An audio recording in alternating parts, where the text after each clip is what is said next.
altar's where you meet us. Take me there, take me there. What you need is just an offering.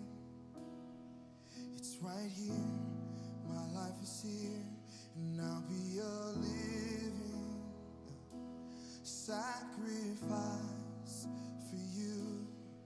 You're refined, the refiner. I wanna be consumed, I wanna be tried by fire.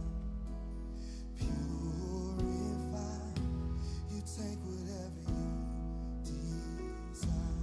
Yeah. Lord, here's my life, I wanna be tried by fire. Purified, you take whatever you desire. Lord, here's my life. Yeah. If your glory wants to come, let it fall. We want it all. Your fire is consuming. Fill this place, set it ablaze, and I'll be a living sacrifice for you. You're a fire, you're a fire. I wanna be consumed, I wanna be tried by fire. Purified, you take whatever you desire. Lord, here's my life, I wanna be tried by fire. Purified, you take whatever you desire. Lord, here's my life. So clean my hands, purify my heart. I wanna burn for you, only for you. Take my life as a sacrifice. I wanna burn for you, yeah. Only for you. Clean my hands, purify my heart. I wanna burn for you, hey. Only for you. Only you. Take my life as a sacrifice. I wanna burn for you, only for you. Clean my head, purify my heart. 'Cause I wanna burn for you, only for you. Take my life as a sacrifice. I wanna burn for you, only. So clean my hands, purify my heart. I wanna burn for you, yeah. Only for you. Take my life, I'll give it over. Sacrifice, 'cause I wanna burn for you.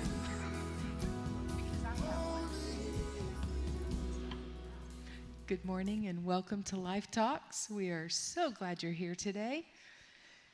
We're talking Well- about life. We're talking about life. He ran out made really me- fast and I made his AG1. She made my AG1, and I didn't have time to suck it down, and so unfortunately I'm gonna have to drink it in front of you, but I'm thirsty, so I'll get out. So It has a bunch of stuff in it, a bunch of goodness. does it have all the? Oh, okay. Except the one that wasn't Creatine. open. What wasn't open? NAD plus. It doesn't have an AD plus in it. But I brought my water. He's got his coffee, so we're hydrated and we're ready to go today. So it's going to be good. We've been talking about serving for this month of July. And we're going to continue that theme today in just a little bit different way. So let's just jump in because it's 10:04 and we're learning that we don't have a lot of time when it comes to this. It like goes The 10 really to fast. 10:30. Like now we have 25 minutes. So, okay, I'm going to start talking really fast. Okay. So our main idea today is the kingdom of God is made visible. Everybody can see it when we, everybody sitting in this room, believers, live with love, true love, and we serve others. I mean, that's pretty biblical right there. You just read the book of Acts and you're going to see that that is the theme.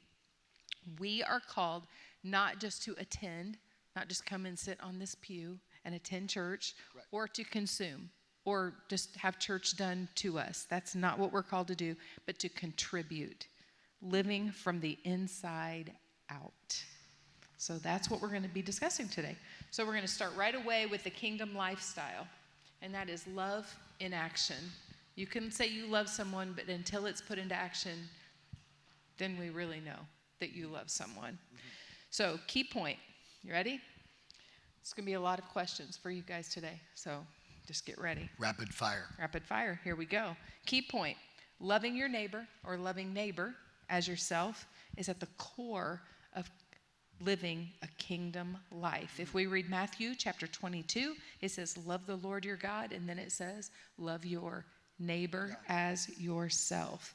So what does loving your neighbor as yourself practically look like in daily life? So we're going to start the very basic and just go with that. Practical life. What does loving your neighbor look like?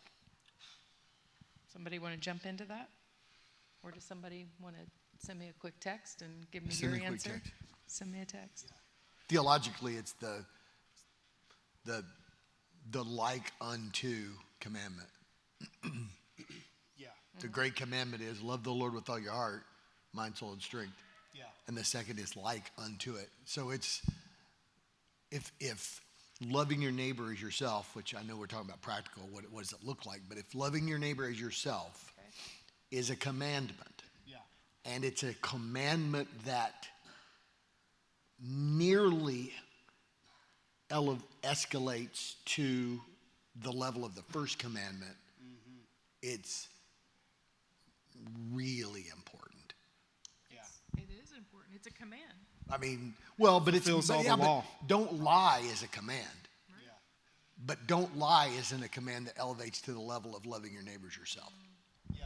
Yeah, because if you love your neighbor, it says, in this is fulfilled all the law and the prophets. So if you love your neighbor, you're not going to lie to him. Yeah. If you love your neighbor, you're not going to steal. You're not going to covet. Right? So when you really love that way, everything else falls into place. It's true. So like you think about like stealing. If you think about the 10 Commandments, practical. The 10 Commandments are very practical. Don't steal, don't bear false witness.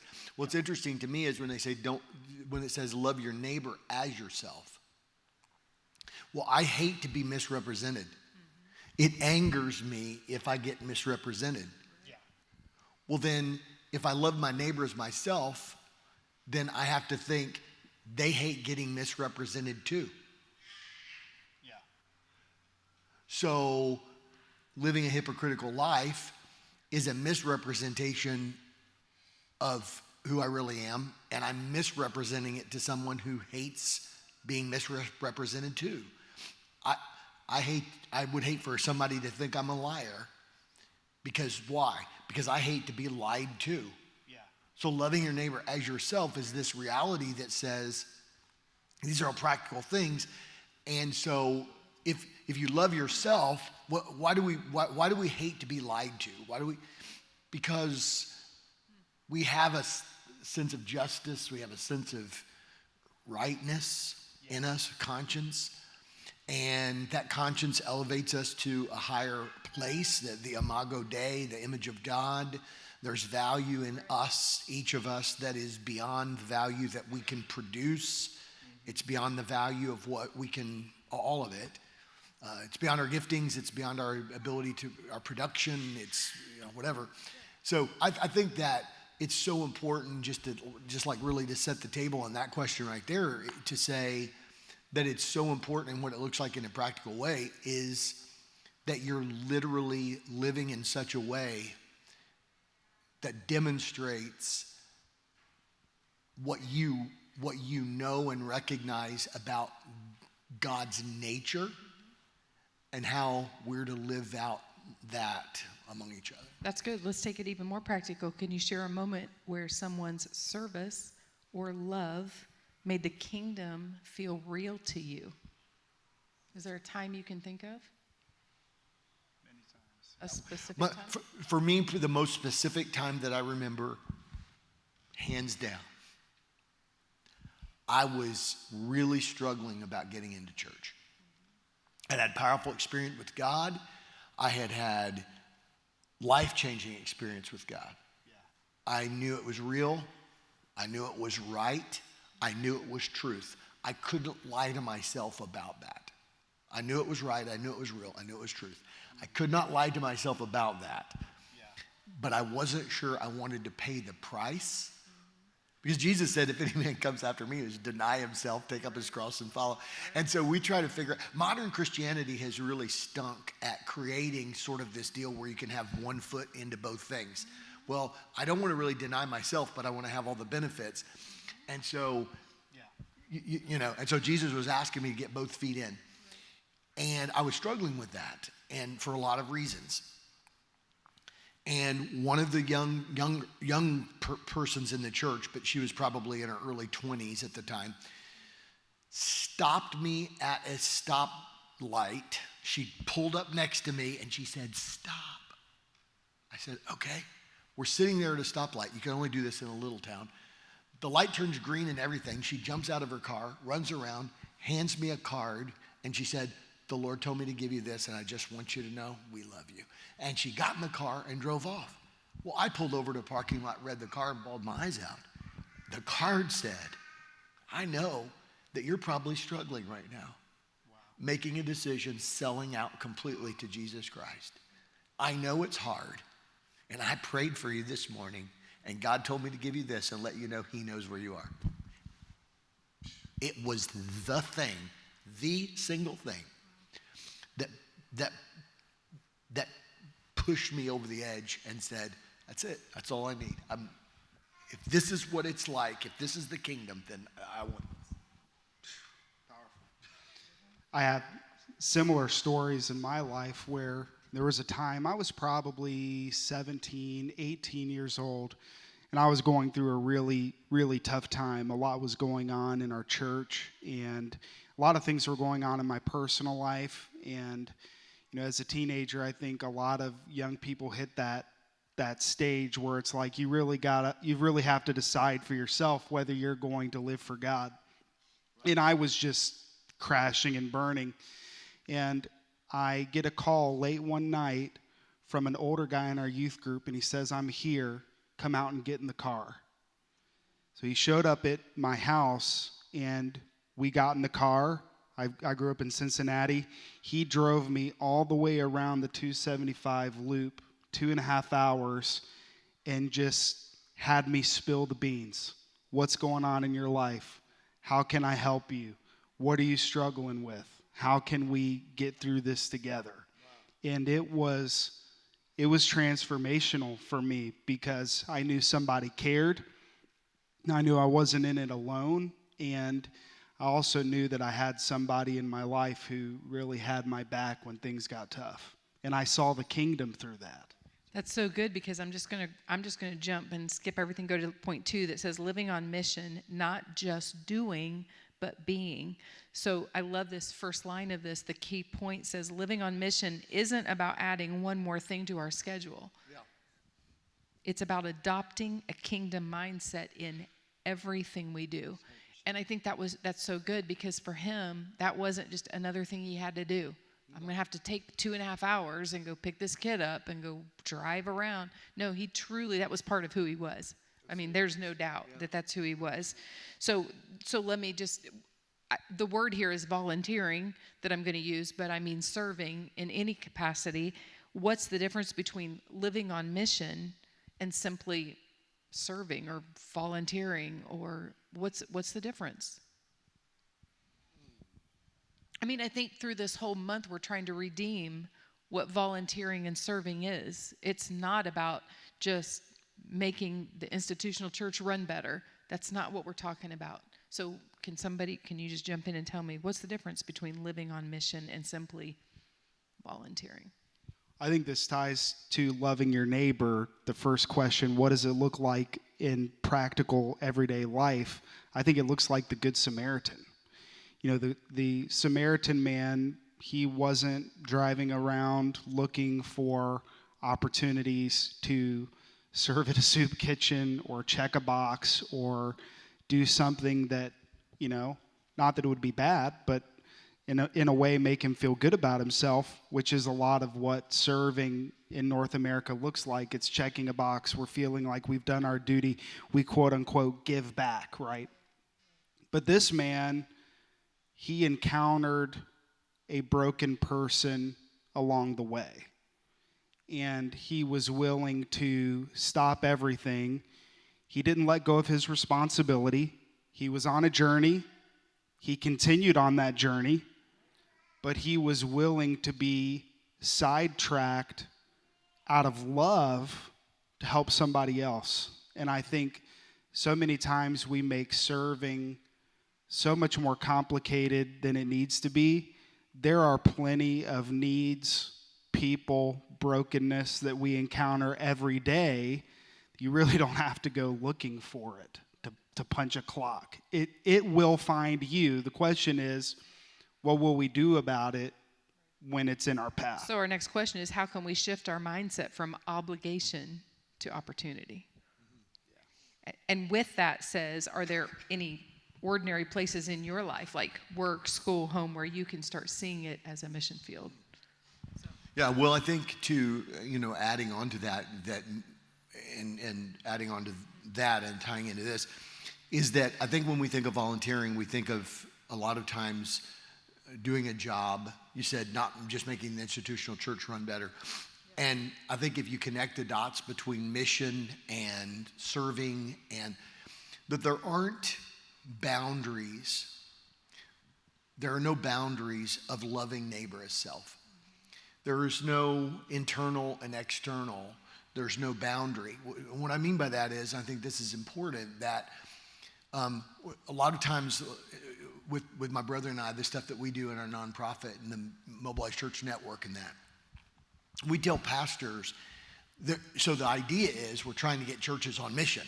We try to get churches doing what you're talking about, live like the Good Samaritan, where you learn, live, work, and play. But we tell pastors, don't be frustrated if the first indicator is that people begin to live outside of themselves. Don't be frustrated if, rather than people going outside of the four walls of the church initially, is first indicated by being aware of brothers and sisters in the body of Christ, or being aware of the needs that are right there in their close proximity. It's next to you. Yes. Neighbor is Yes. next to you. Yes. And what we tell them all the time is that the initiation point of the mission is loving your neighbors yourself, which looks like living outside of yourself. So it could be a role that you serve in the church, but it's not just because the job needs done. It involves the function, but it's function with formation. That's good. Very good. All right, let's go to our next key point. We're moving on. It's 10:19. We're doing good. From consumers, sitting on the pew being fed, to producers. That's going to be our next thought. We're not just called to receive from the church. We're called to build it, right? The kingdom invites us to go from being served to serving. So I guess our challenge thought for this is, the consumer mindset says, what can I get out of this? But the kingdom mindset says, what can I get to give here? So let me set this one up with a word, with a word picture. an image. Because I eat pretty much every day, and that's a form of consuming. But there's a difference, and I love this phrase. People say this, eat to live, don't live to eat. Yeah. Eat to live, don't live to eat. And if you eat to live, your consuming is for the bigger reasons and purposes. If you live to eat, then okay. So consumerism is finding the best deal at the best, the best price, the best, the best value is getting the most for the least amount of money. Yeah. That's the piece of consumerism that needs squashed in the body of Christ. But it doesn't deny that there needs to be something consumed. Jesus said, freely give because you freely received. Okay? So I think we need to posit consumerism as in its dysfunctional context where the thought is that I can bring something from outside of me to fulfill something inside of me. That's the consumerism that we need to squelch. Yeah. Word picture, okay? I had some of the most phenomenal cherries. Those cherries were so good. Oh, my word. And they're on sale at Kroger right now. At the Kroger's.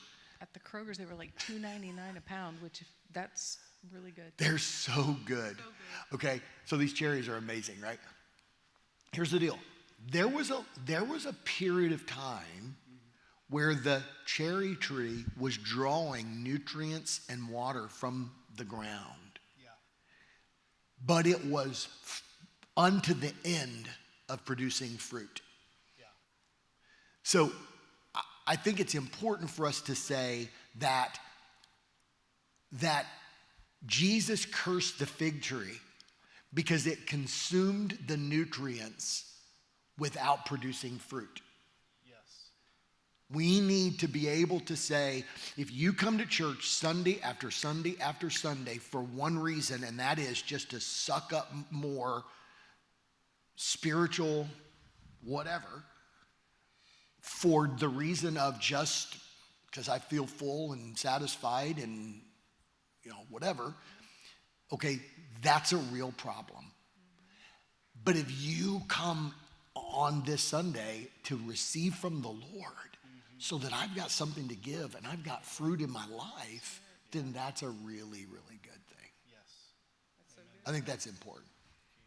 I agree. And I like the line that says we're not just called to receive. We have to receive. We have to receive so that we can. Freely receive. What do I get to give? Right?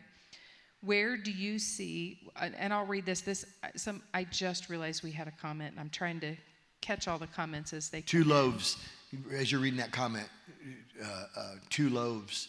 He said, if you have 2 loaves and your neighbor has none, right, give them a loaf. Right. Your abundance is for the other. Yeah. Like Jesus is teaching this, right? Like, why do you have abundance? Right. Your abundance is not to make you feel safer or more secure. Right. Jesus makes you feel safe and secure.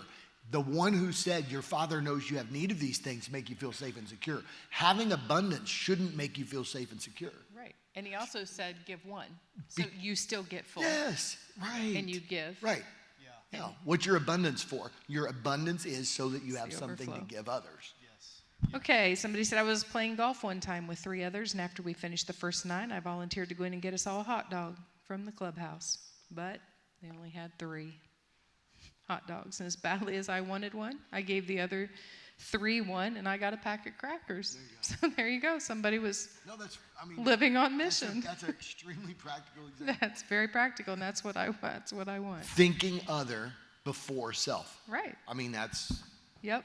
Okay. So, but let me just ask this: how can we encourage others and ourselves to step into serving with joy?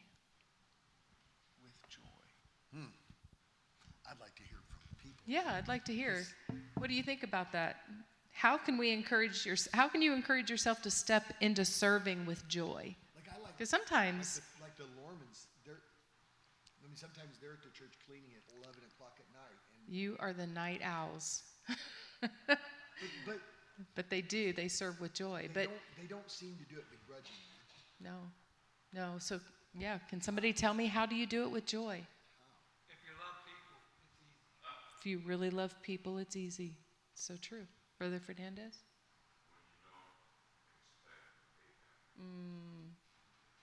Yep. When you have that mindset, that's good. Wow. Very good. Yeah, you do it with joy. That's Yeah. true. When you don't give to get, Yeah. you give because you've gotten. You don't have to expect. That's the thing. Brother Thielen?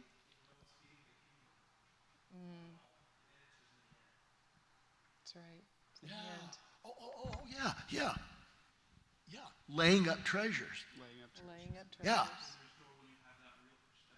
Yeah. Yeah. Yeah.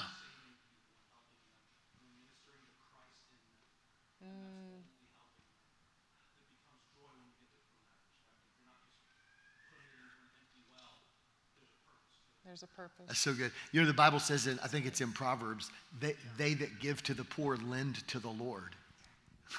and what's so crazy about that is that basically, like, how do you give away $100? Here's a good, not a parable. What do you call that? When you say, no, if you have $10 and you give Betty $3, what is that called when you have it's like a brain teaser, you know. Anyway, so how do you give $100 away without giving it away? It's because the Bible says if you give to the poor, you lend to the Lord, and God said that He won't be a debtor. Yeah. And so if you're giving $100 to someone who needs it, but God says you're actually giving that $100 to me, and as much as you've done it to the least of these, you've done it to me, then you're laying up treasure that you're going to get. Yeah. Not that you're doing it to get it back, but because of the fact that you have this perspective. Because in the natural, you are giving it away.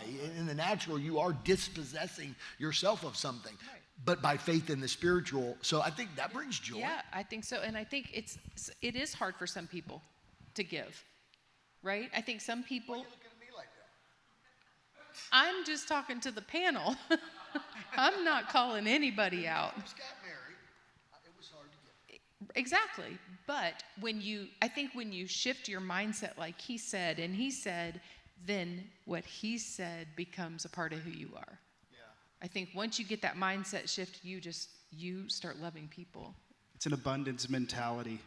It is. You can't be a generous person with a scarcity mentality.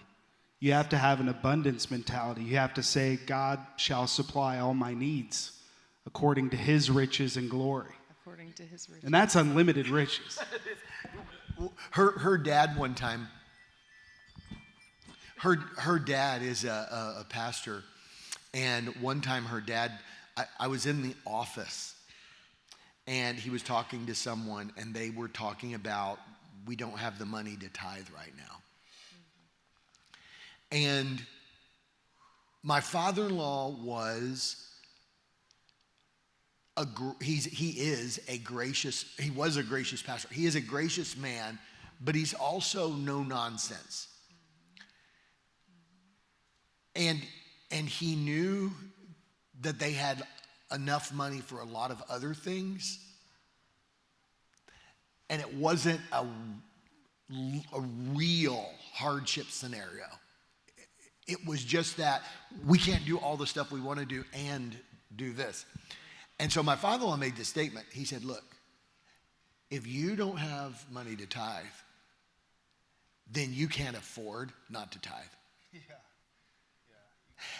And what he was saying was, and this is the funny thing, is and people, you know, there's haters out there that like to put on, you know, that like to say, you know, oh, the church, all they want's your money and blah, blah, blah, blah, blah, and whatever. And I'm like, no, actually what my father-in-law wanted was he wanted those people to be blessed.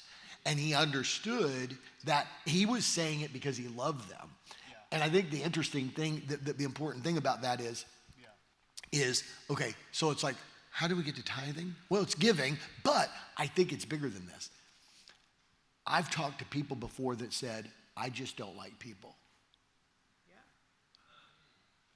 I have. I've talked to people who have said, I just don't like people.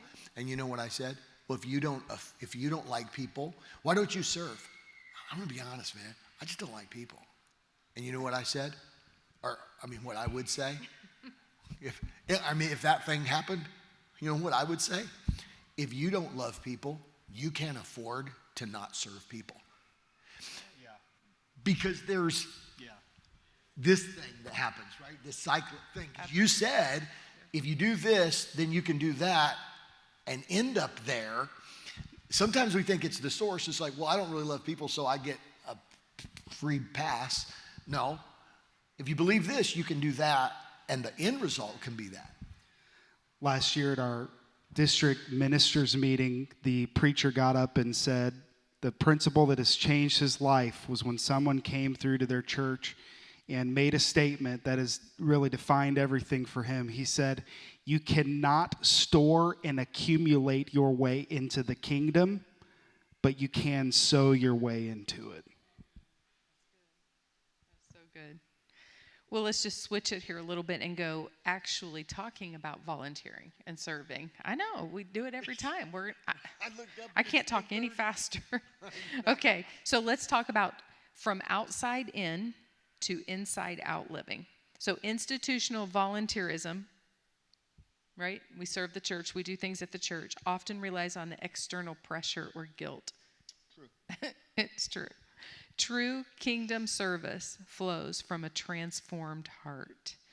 So I think I'm gonna just ask one of you guys back there to because this was what he was saying with you guys. What motivates you most to serve? Do you feel like it's external pressure? Do you feel like we pressure you, the church pressures you, or do you feel like it's an internal transformation that I want to serve? You can be honest.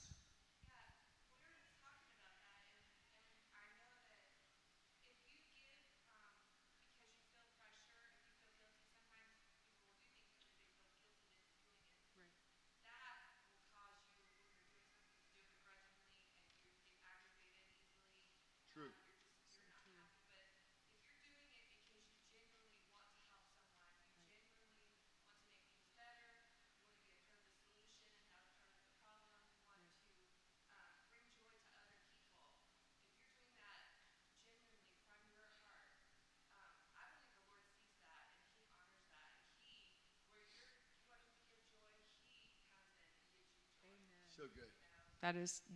That is so good. And yeah, my next question was, what's the danger of doing things without kingdom motivation? So I think you got that. How can we help?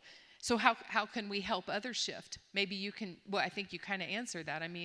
But maybe you have an answer to that. How can we help others shift from I should serve, it's what I should do, to I feel called to serve?